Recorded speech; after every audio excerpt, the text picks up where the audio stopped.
Welcome to Storytime, brought to you by the OWSCyCon2019, the online book event of the year. Nikolai stared at the ceiling of the cabin, listening to Demyan and the elderly men snore. This is my luck, he thought unhappily.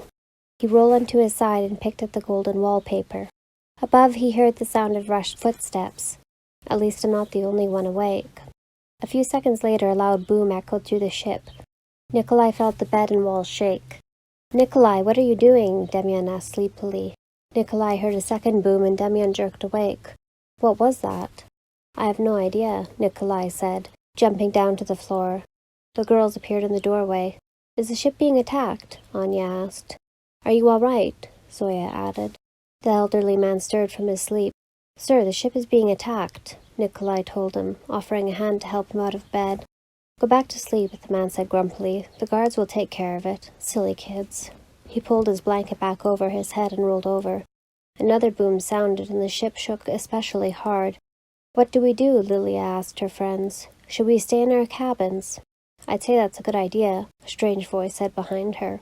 The girls jumped and turned around. A lean young man with dirty blonde hair and blue eyes grinned at them while drawing his pistol. A multitude of necklaces hung about his neck, and his ears were dotted with golden earrings.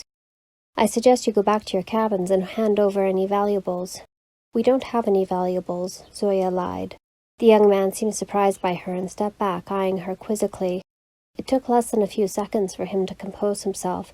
He stepped towards Zoya with his pistol aimed at her head. "You look pretty valuable to me." A second man with black hair and almond eyes appeared next to the first, similarly covered in gold jewelry and pistol drawn. "We're in need of more crew. Right, Alexei?" "That's right, Fyodor," Alexei replied. "You and your friends have 2 minutes to grab anything you can carry, then you're coming with us." "We're not going anywhere with you," Nikolai said defiantly. Alexei stepped towards Nikolai, now pointing his pistol at Nikolai's head. Anya stepped forward, placing herself between Alexei and Nikolai. 2 minutes, she said, staring the pirate in the eye. He smirked, nodded, and lowered his pistol. "Anya!" Nikolai said, glaring. Anya returned his look, then turned and walked into her cabin. "What did I tell you, kids?" The elderly man growled from within Nikolai and Demyan's cabin. Nikolai glanced back at him and stepped to block the doorway. When the man saw Alexei and Fyodor, he furrowed his brow in annoyance. "What are you now, pirates?" He spat in Alexei's direction. "Bunch of lazy crooks. The guards will put you down in a second." "We've disposed of the guards already," Alexei said. "We can dispose of you too, old man, unless you give us whatever valuables you have." "Do I look like the sort who owns any valuables?" He gestured to his raggedy clothes. He wore a dingy, ill-fitting vest and button-down shirt that may have once been white. His trousers were covered in salt stains and worn through in one knee. "Well, if you have nothing of value, maybe we should just put you down," Alexei said, raising his pistol and aiming at the old man. "Don't you dare!" Nikolai shouted, rushing toward Alexei. Fyodor turned his pistol on Nikolai and drew his sword. Alexei drew his sword as well. Zoya and Demyan moved to Nikolai's side, guarding his body with their own. "Your 2 minutes are almost up," Alexei told the group. "I'd get moving if I were you." "You can't just kill an innocent man," Lilia protested. "He hasn't done anything wrong." Fyodor sheathed his sword and grabbed Lilia by the arm, shoving her toward the girls' cabin. "Get packing, miss. This doesn't concern you." Zoya took the opportunity to grab for Fyodor's gun. He twisted around and slammed her into the wall, his forearm pressing against her neck. Zoya gasped and clawed at his arm. Demyan yelled and charged toward him, knocking his arm away from Zoya's throat. Alexei shot his pistol into the air. "Enough!" he shouted. "That's right, enough!" A third pirate appeared. This pirate was older, with scarred tan skin and black hair that was turning gray. The pinky and ring finger of his left hand was missing, as was half of the middle finger of his right. His eyes were large, and Nikolai thought he saw kindness in them. "Pavel," Alexei said. His face flushed red and he lowered his pistol. "Stop acting tough, Alexei," Pavel said. "This old man hasn't done anything wrong. Let him be. The captain is almost ready to leave." Pavel then regarded the group of friends. "Recruiting, are we?" "Pavel, this bunch says they have no valuables," Fyodor said. "They look pretty valuable to me.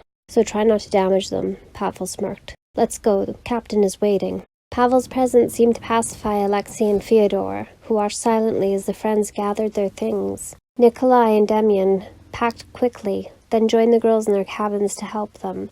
Anya, having already packed her bag, stood in the doorway and glowered at the pirates. "Zoya, what do we do?" Lilia whispered as she fastened her suitcase. "I don't know," Zoya admitted. "They have guns and swords. I've got wrenches and screwdrivers. I don't think we stand a chance." Nikolai watched as Zoya dug out her gloves, her shaking hands knocking her gadgets out of the bag. It rolled halfway to the door before she caught it. Fyodor and Pavel weren't looking, but Alexei saw it and looked at Zoya coolly. "It's nothing," Zoya muttered quickly, fumbling to hide the object. "Put that away and hurry up," Alexei replied. "We don't have all night."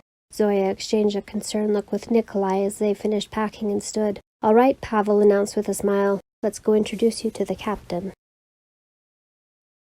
This story time was read by Virginia Carraway Stark and brought to you in conjunction with the OWSCyCon 2019. OWSCyCon runs from May 17th through May 19th. You can find us at OWSCyCon.ourrightside.com. Again, OWSCyCon.ourrightside.com. We have events happening across all genres. If you are a reader, you cannot afford to miss this event. You never know.